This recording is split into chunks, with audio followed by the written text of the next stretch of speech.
Whistle ஊதா போனது. Alert alert alert. அவன் சிக்னல் பிகில் ஊதுனாக்கா விஜிலன்ஸ் வந்திருக்குதுன்னு அர்த்தமா? சாதாரண ஆளுங்க போய் வேலை எடுக்கவே முடியாது.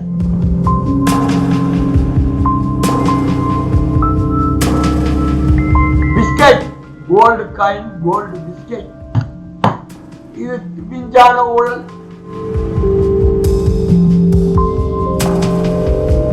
சம்பளத்துக்கு ஜியான் சக்கான் சம்பளத்துக்கு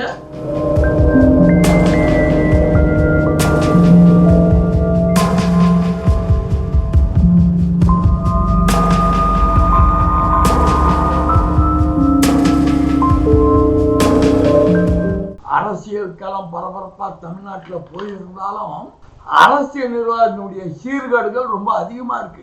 சென்னை மாநகராட்சி ஊழலுக்கு பேர் போனது, அந்த காலத்திலே மசூல் ஊழல்ல பேர் போனது. இப்போ அது ஒரு formula, fixed official formula, political formula. Political formula அப்படின்னாலே 12.5% பிஏவுக்கு 0.5%, 2% இவங்களுக்கு, 10% அரசியல் ஃபார்முலா. இன்னைக்கு கூட ஒரு 150 கோடி 170 கோடி சிஎம்ஆர்எல் 100 கோடி கொடுத்தா கூட 70 கோடி போட்டு Arcot road, CMRL road drainage எல்லாம் கொண்டு போறாங்க. அதில் என்னடா ஒரு நிபந்தனைன்னு கேட்டீங்கன்னா, சாதாரண ஆளுங்க போய் வேலை எடுக்கவே முடியாது. சிங்கிள் பேமெண்ட் கொடுக்குற மாதிரி ஒப்பந்தத்தை கரெக்ட் பண்ணிட்டாங்க. ஒரு 3 கோடி ரூபாய் ஒரு பேக்கேஜ் டெண்டர், 7 கோடி ரூபாய் ஒரு பேக்கேஜ் டெண்டர்னா அவன் 14 கோடிக்கு வேலை செஞ்சிருந்தா தான் அந்த பேக்கேஜ் அவனுக்கு கொடுக்க முடியும். அந்த மாதிரி 14 கோடி வேலை செஞ்ச பேக்கேஜ் ஆளுங்களா பார்த்து 1 மேன் செட்டில்மெண்ட்ல கரெக்ட் பண்ணிக்கினாங்க. ஆமா, ஏதோ கோல்டு காயினா வாங்குறாங்களாம், இப்போ காசெல்லாம் வாங்கினா பிடிச்சிடுறான்ட்டு. Biscuit, gold coin, gold biscuit, இது விஞ்ஞான ஊழல். அது வெளிச்சம். ஈடி விளக்கெண்ண ஊற்றி பார்க்குது. ஈடிக்கே கட்டிங் கொடுப்பாங்க போலகுது. எங்க வாங்குறாங்க எங்க கொடுக்குறாங்கன்னு எல்லாம் ஈடிக்கு தெரியும். சின்ன கான்ட்ராக்டுக்காரங்களுக்கெல்லாம் கொடுத்தா வராதுன்ட்டு 4 ஒர்க்கு 5 ஒர்க்கு சேர்த்து ஒரு பேக்கேஜ். யார் கேட்கறது? திராவிட மாடல் ஆட்சி, யாரும் கேட்க முடியாது. பட் தளபதிக்கு தெரியுதோ தெரியலோ தெரியல, குமர குருபரனுக்கு தான் வெளிச்சம். மிஞ்செல்லாம் ஒத்து வரலாம், அந்த சிஏ மாத்து, அந்த எஸ்சியை மாத்து, அந்த டிசியை மாத்துன்னு சொல்லிவிடுறாங்க. இன்னொரு பெரிய காரணம், திவாலான மாநகராட்சி.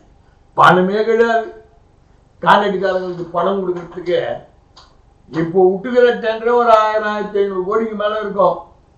வேலைங்க செஞ்சு செய்யாம பணத்துக்கு கியூல நிக்கிறாங்க கார்பரேஷன்ல. 15ஆம் தேதியிலிருந்து 30ஆம் தேதி வரைக்கும் பேமெண்ட் கிடையாது. சம்பளத்துக்கு ஜியான் சக்கான் சம்பளத்துக்கு போற போக்குல சம்பளத்துக்கு இன்சென்டிவ் கேட்பாங்க பொழுது. பொலிட்டிக்கல் ஃபார்முலாட்டி. நீ தான் லஞ்சம் வாங்குறியா, பர்சன்டேஜ் வாங்குறியா, எங்களுக்கு பங்கு கொடுன்னு கூட கேட்பாங்க போற நேரத்தில். என்னால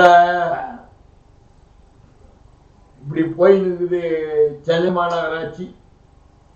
அதனுடைய அமைச்சர் நேருவை ஈடி கயிறு போட்டு சுத்திக்கிட்டே இருக்கான். அது ஒரு பக்கம். திருவேற்காடு நகராட்சி லஞ்ச ஊழல் எல்லாம் நோட்டட் பாயிண்ட் நகராட்சிங்கள்ல திருவேற்காடு நகராட்சி. அங்க இருக்கிற டிப்டி பிளானர் அடிச்சு தாழ்றான். நீ ரோடு போட்டு டெண்டர் விடுறதுக்கு பர்சன்டேஜ் வாங்கி சம்பாதிக்கிற காசை லேக்ஸ் கணக்கில் பிளானிங் பர்மிஷன்ல வாடா. அவர் ஒரு தனியாக கல்லா கட்டிக்கிட்டு இருக்கிறார் திருவேற்காடு நகராட்சியில். அங்கே இருக்கிற டிபிஓ உனக்கு என்ன நான் எழுச்ச வாங்கினான்னு public health officer, sanitary officer அடி பின்றால் மாசம் 90 லட்சம் ரூபாய் குப்பை அள்ளும் கான்ட்ராக்ட்.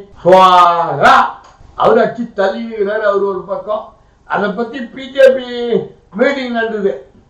மீட்டிங்லயே பேசியிருக்காங்க. குப்பை அள்ளுவதிலே மிகப்பெரிய ஒரு சாதனை. என்ன விதமான சாதனை என்று சொன்னால், நம்மளுடைய திருவேற்காட்டில் கிட்டத்தட்ட மாதத்திற்கு ஒரு முறை 74 லட்சம் ரூபாய் அளவிற்கு திருடு நடைபெற்றுக் கொண்டிருக்கிறது. ஊழல் குப்பையில மட்டும் மாசத்துக்கு 74 லட்சம் ரூபாய்னா 12 மாசம் நம்மளுடைய கிட்டத்தட்ட வருஷத்திற்கு 8 கோடி ரூபாய் நம்மளுடைய திருவேற்காடு நகராட்சியில குப்பையில மட்டும் திருடு நடைபெற்றுக் கொண்டிருக்கிறது. பிஜேபி முக்கிய ஆள்லாம் பேசியிருக்காங்க. அந்த முன்னாள் கவர்னரா இருந்தாங்களே தமிழிசை சவுந்தரராஜன், அவங்க மீட்டிங்லயே பேசினாங்க. ஆவடி மாநகராட்சியிலும் குப்பை அள்ளும் ஊழல், ஊழல் குப்பை அள்ளும் ஊழல். ஆனா சுமத்தலாம், வாய்க்கு வந்த முறை எல்லாம் சொல்லலாம். ஆனால் உண்மை சம்பவம் உண்மைதான். Noted this point.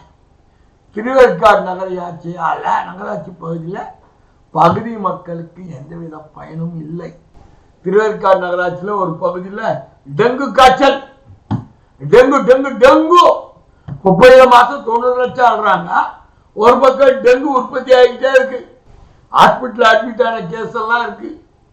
டெங்கு காய்ச்சல்ல ரோட்லயே காவாயை வெட்டி விடுறாங்க. சகடவாய் போகுது. கார்பரேஷன் கம்ப்ளைண்ட் கொடுத்தா நகராட்சி எடுக்கல.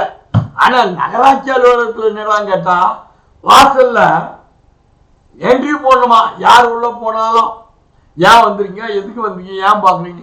ஏன்னா விஜிலன்ஸ் வந்தாக்கா வாசல்லையே நிக்கிறான். அதுக்கு ஒரு கார்டு போட்டிருக்காங்க. ஆஹா, இன்னும் விஞ்ஞானா பாருங்க.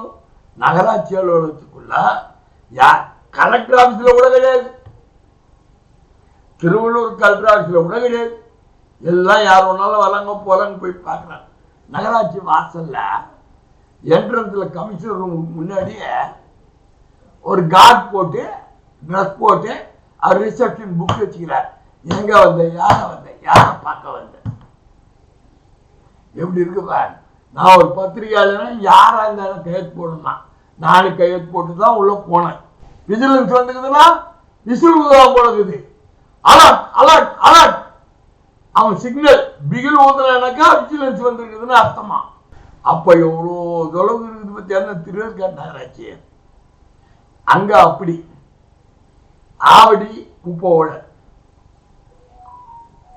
தாமரத்தை எடுக்கலாமா, விரைவில் தாமரத்தை எடுப்போம், பார்ப்போம்.